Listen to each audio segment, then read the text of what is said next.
ভাই চলেন আজকে গ্র্যান্ডমাস্টার টপের কথা বলা যাক।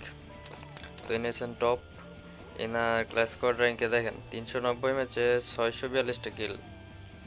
মানে কিছু বলবো আমি না আপনারাই কিছু কইবেন? টপ ওয়ানে চলে গেছে, ইনি কিন্তু ছিলেন না। তো যিনি ছিলেন চলেন এবার তারে দেখা যাক। 2 নম্বরে আছে এখন না, যারা। তো ইনি 276 ম্যাচে 162টা কিল। মানে হ্যাকার একদম তুই বগলের নিচে নিয়ে খেলে না কিরে ভাই, বুঝলাম না। আর 3 নম্বরে যিনি আছেন, এনার তো ভাই সেম, 326 ম্যাচে 206 কিল।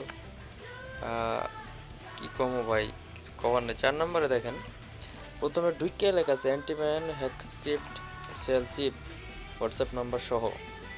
তো চাইলে নিতে পারেন আপনারা ভাই, নিয়ে নিয়ে উঠেন গ্র্যান্ড মাস্টারে, দেখেন কি অবস্থা। আমার ভাই এত শখ নাই, আমি জীবনে কোনো দিন হ্যাকার লয়ে খেলি নাই। তো বিপক্ষের টিমে হাজার হাজার হ্যাকার করছে দেখেন, আমি 544 ম্যাচে 2202টা কিল করছি ভাই, একদম খাঁটি প্লেয়ার।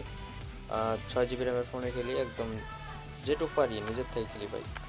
আর যারা গ্র্যান্ডমাস্টার টপে আছে তাদের তো আমার কথা ভাই যে টপ 1 থেকে টপ 50 পর্যন্ত যে এতগুলো আছে, প্রতি ম্যাচে মনে হয় যে এদিকেও হ্যাকার ওদিকেও হ্যাকার, মানে হ্যাকার হ্যাকারে ফাইট করে আর সবাই বসে তালি বাজায় ভাই। মানে আমার একদম 100% বিশ্বাস এরকমটাই হয়। আমি ইউটিউবিং করি না ভাই, জাস্ট এসব দেখা একদম ফাইটে যাইতেছে আমার ভাই, ফাইটে যাইতেছে।